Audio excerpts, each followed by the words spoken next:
Hey guys, we're here with another deck profile today. Of course, we're going to be talking about Reflect. Personally, my favorite J-Ruler from the new set, and plenty of other people's favorites. It's very strong and, gets the job done. The deck that we're actually going to be talking about is Reflect Knights. Basically, the whole concept of the deck is to just kind of tempo your opponent, using Reflect to get the combos that you need, and you're mostly going to be just bumping your Resonators with his 200 bump a lot, because a lot of the Resonators that we play in here are pretty strong base stats, and with Reflect you can just make them stronger. So let's just get right into the deck. It's a red with a splash of yellow, so we'll run one little red. Just with him and Reflect you can get one of your Lancelots to 1,000 like that, so very, very strong card. And then 4 Magic Stone of Heat Ray, and 5 Fire Magic Stone, since most of the color that we're playing is red. And since we're running red, of course we have to be running Guinevere's. Kind of got nerfed this format. She's still a very strong 1-drop, but she's definitely not as good as she used to be.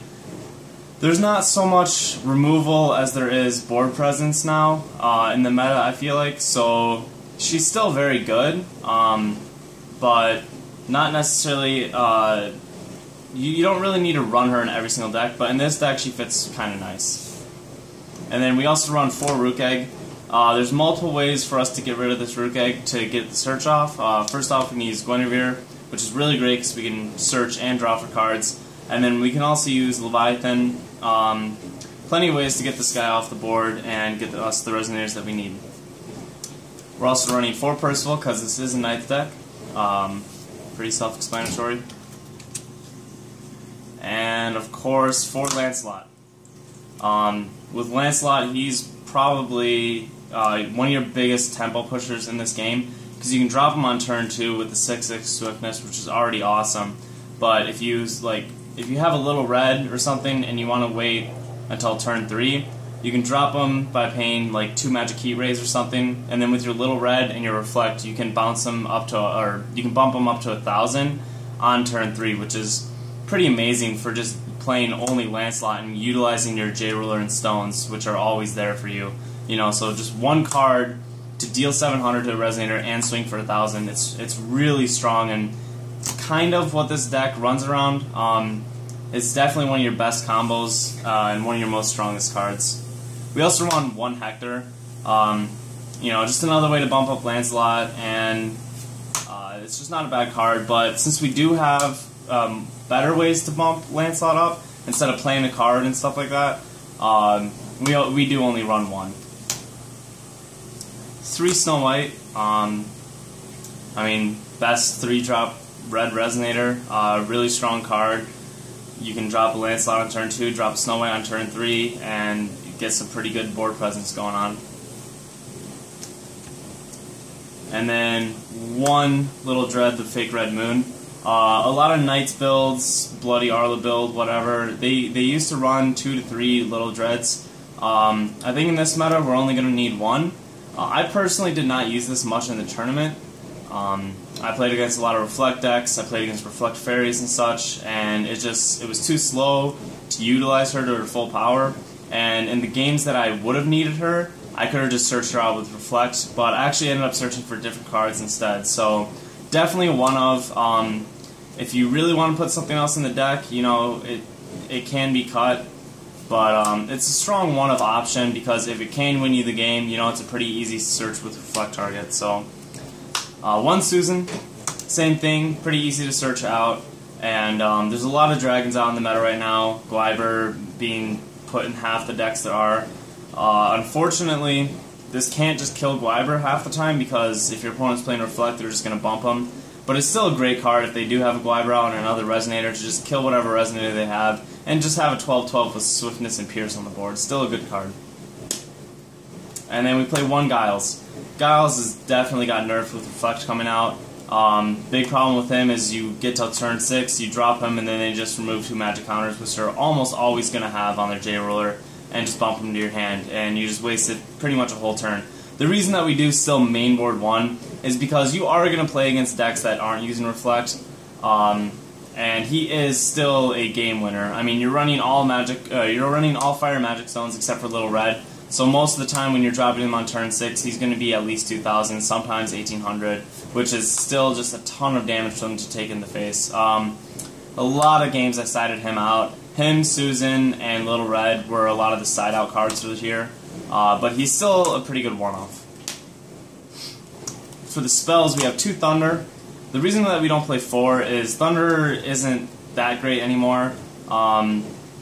You don't really necessarily want to use it to face too much with this deck since you're trying to go for tempo and not just burn.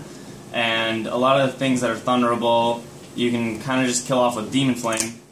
And you kind of want to save your Demon Flames for the Gwyber combo, get out an Artemis, ping Gwyber with Artemis, and kill it off with Demon Flame. So I kind of feel like Demon Flame's a little bit better of a card in this deck, just because we're not really trying to use Thunder to hit the face that much.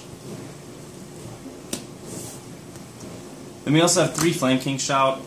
Works great with Snow White, of course, and pretty good for the meta right now. If you play against a lot of those Alice World decks, Fairies, you have to play really smart with this card, otherwise they're just going to bump up their Fairies with all their combos and kind of just negate the effect with this. But, you know, this card won me a lot of games. Even if they somehow managed to have all their Fairies live off this card, dropping the Snow White, pinging something for 300 to kill it, and then if they did have a Rested Fairy, killing it with Snow White, you know, this is just a great card to weaken their defenses. And I definitely would not play any less than 3 in this meta. There's a lot of low attack and defense monsters that are just trying to rush this board in this meta. We also play 2 Leviathan. It's really great because this is one of our ways to sack Rook Egg, and also it can let us use Reflect's abilities right away. If I have really great board presence and my opponent's just trying to survive, you know, I can go ahead and drop a Leviathan, and if I have a couple of orbs out, I can go ahead and bounce their whole board back in their hand and just swing for game. It's also great if it's your turn 6 or something, and you can have the OTK with Guiles. You know, you just drop a Leviathan, go ahead and search for Guiles on your turn. They're not going to expect it most of the time. So, great card. We do only run 2 though because, you know, it's not necessary that we activate and use his ability on our turn. A lot of the times we can use it on their turn, so 2 is good enough. And then we do run 3 Change the World Orb of Illusion. Like I said, we're kind of going for tempo, so if we're dropping Lancelots and stuff like that on turn 2, we have time to, you know, stall a little bit and get enough counters on Orb and Reflect to just kind of stall out and bounce the whole board to their hand. A lot of games against Fairies, I was just kind of trying to 1-for-1 with them the whole time and just stall out until I could just keep bouncing their Vivians and all their Fairies back to hand and just slowly hitting them every turn, since Flamesprite was their only one with Swiftness. So, very good card. I wouldn't necessarily run 4 because then it kind of just gets too cloggy. You don't really want to ever have like 2 or like 2 is really the only time. 2 is the highest that I had out on the board. If I had another one in my hand, I was putting it away. I was putting it on the bottom of the deck with Reflect a lot, just because, you know, you still need cards that are going to actually interact with your opponent. You know, Orb's great, but you still need the Lancelots and the Flame King Shouts and stuff to kill your opponent's field. And talking about killing your opponent's field, we play 3 Artemis. You could run 4. I kind of want to take out the Little Dread and put in a 4th one of these. Artemis is still great. You know, you're only getting 2 counters, and you're obviously not going to be using the target attack, but like I said, great against the America deck, the Alice World deck, all those kinds of decks that get like Gwyber out on turn 2 or 3, and you know, you can just drop an Artemis and a Demon Flame and usually deal with them pretty easily. So, really good card. And then for the side deck, we side a couple J-Rulers, Melgus being the first one, against a couple of the decks, America deck being one of them. When they don't have a Cheshire on the field or anything like that, you know, Melgus can start, we can kind of turn this into a rush deck and just start swinging to face with Melgus really fast. Something my opponents definitely weren't expecting in the tournament. I won a couple games just siding into him. You know, I would win game 1 or something, side into Melgus for game 2, and they just totally weren't expecting it and just lost. We also side 2 Leviathan because obviously when we switch into Melgus, we want to run the 4 Leviathan combo. So usually take out, you know, the orbs and such, because orbs not really going to help us with Melgus. So we also play 1 Blazer.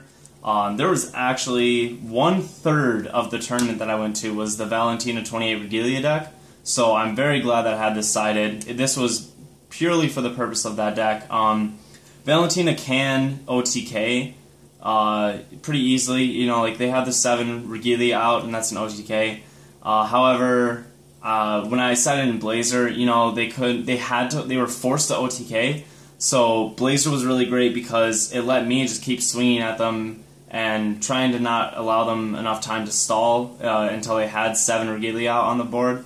And it was really good so that I didn't have to deal with the Valentina and just swept the game. We also do 2 Thunder. This is just because for some of the times that we side in, for instance when we side in Melgus and stuff like that, we have to take out the orbs. There's a couple other cards that I took out, like the Guiles and stuff like that, because we couldn't put it away with the Reflect if it was useless and stuff. So there's a lot of stuff that you have to side out of the main deck, so just having some staples to side in is just really nice. 2 Death Sights to go along with the Blazer. I mean, it works really well against the Valentina deck. 2 Maribel. You know, works against the Regalia deck as well. You can kill opponents' orbs and such with that. I did side these in once against a Reflect Fairy deck because we got to late game and then they just start drawing a bunch of cards off orb, paying a green mana, so I had to stop that right away. And so game 3 I sided into Maribel, shut off their draw engine, and just ended up winning. We do run 2 Robe for the mirror match, and I mean there are still strong red decks out there, Bahamut and such, so Robe is still an essential side deck. We also run 2 Rapid Decay. I personally think this is a highly underrated card. It's a great tempo card, which is kind of the point of the deck.